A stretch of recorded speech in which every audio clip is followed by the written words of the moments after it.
Welcome to Braidwood. The streetscape around here is fantastic. There are so many buildings that still remain that have been built in the 1800s. In fact, I'm standing in one right now, built in 1845. Can you believe it? This particular room pays homage to the movies that were made in and around Braidwood, like The Year My Voice Broke, on our selection. And Ned Kelly featuring Mick Jagger, who would have thought? But Ned was never around here. But I know a bloke that knows all about the Bushrangers that were. Let's go meet him. My name's Peter Smith. I'm the author of The Clark Gang, Outlawed, Outcast and Forgotten. And here we are in Braidwood Cemetery, standing in front of the memorial that was erected to the 4 special police that were murdered whilst in pursuit of the Clark Gang.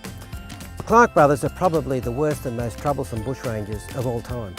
When we look at the number of people that lost their lives during the outbreak of the Clark Gang, which started in 1865 and went through to 1867, the Clarks were out every day almost, robbing and plundering and causing havoc right through this community of Braidwood. Ben Hall and his gang did come into this area, and one of the things that they did was they attempted to hold up the Araluen Gold Escort. Now the wagon for the Araluen Gold Escort is in the Braidwood Museum. It's quite a prize really to think that it's lasted so long and it's in such magnificent condition. Back in those days there were very few roads. Even when the Araluen Goldfield started, it was basically just bridle tracks, and the whole area was developed through this network of bridle tracks which enabled people to get off a boat at Nelligan on the Clyde River and either walk the tracks, or if they were lucky enough to have a horse they could ride these tracks. And these network of tracks still exist. I mean, they're just magic that something like this still exists in the area if you know where to look. Apart from the historic elements, right now there's a gastronomic renaissance occurring. So let's go and have a look what's about.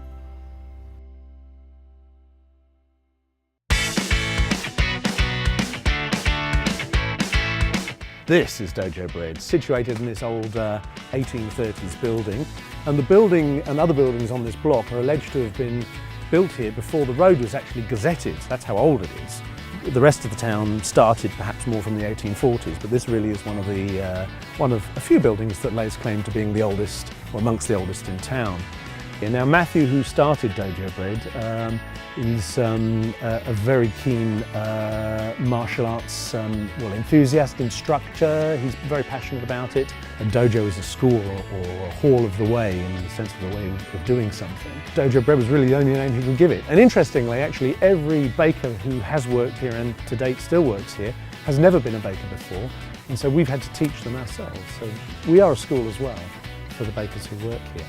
Everything that we do is driven by an insane desire, a need to produce the very, very best food possible, irrespective of what it costs us to do that. The drive and the impetus is to get the best product to our customers. Then we calculate what it's going to cost us, what we have to charge, and if the customers agree, they buy it. And if they don't agree, they don't, and we don't keep making it. And a pie today at Dojo is $6.90 odd. We sadly don't make a lot of profit on that, but we do sell lots of them, and it's one of the main lines of product where people regularly, commonly come in and say, that's the best pie I've ever had in my life. One of the best things about travelling this country is taking some of the side roads and byways rather than sticking to the highways.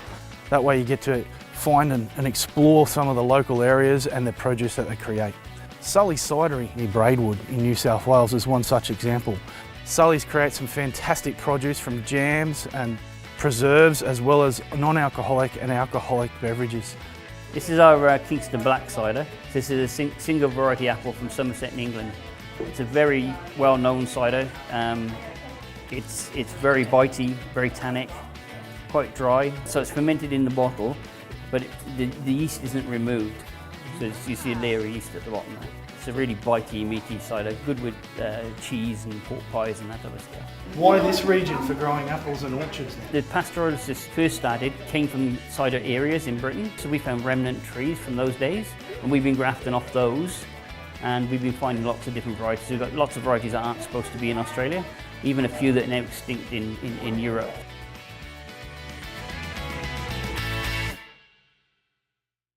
Once you've filled your bellies, have a look around. Braidwood's surrounded by national parks, and there's a little gem just around the corner. Welcome to Monga National Park. It's It's one of those little ones that was created in 1987 with the uproar about some of our natural history going up in flames or under the wood chipping knife. What makes this place really special is this little grove that we're in now. It's called Penance Grove. The beauty of this spot is it's a little oasis that's survived the tens of thousands of years of Aboriginal fire regime and also the last 120 years of European logging. And this little valley has just existed amongst itself and escaped from being pushed over and burnt down. It's what's known as a cool temperate rainforest, and that basically means that here we've got the cool winds coming off the ocean, hitting the escarpment, toppling over, slowing it down and letting the water settle here into what's known as the Monga mist. And that's allowed this place to survive, and the canopy layers that are above us now trap out the light, so the things that only can survive down here in the low level light and the big moisture are these magnificent groves of tree ferns and mosses, and also the little filmy ferns just off to the side over there. Makes the place really special when you consider that the entire eastern seaboard used to be a form of rainforest until man come to the country and changed it. And I suppose that's what we do best. Braidwood is smack bang in the middle of a lot of very interesting places. South Coast is just an hour away. Nerriga and the wilderness area of the Budawangs is an hour to the north. To the south you've got Dewar National Park with some great four-wheel driving. And over to the west near Canberra, 1 hour away you've got the Brindabella Ranges and the start of the high country. So get around this country, have a bit of a look, and make sure you stop when you see a freshly baked homemade pie sign. And ask the owner, what else is interesting around here whilst you're filling your belly with a whole bunch of local goodness? I'll see you on the byways.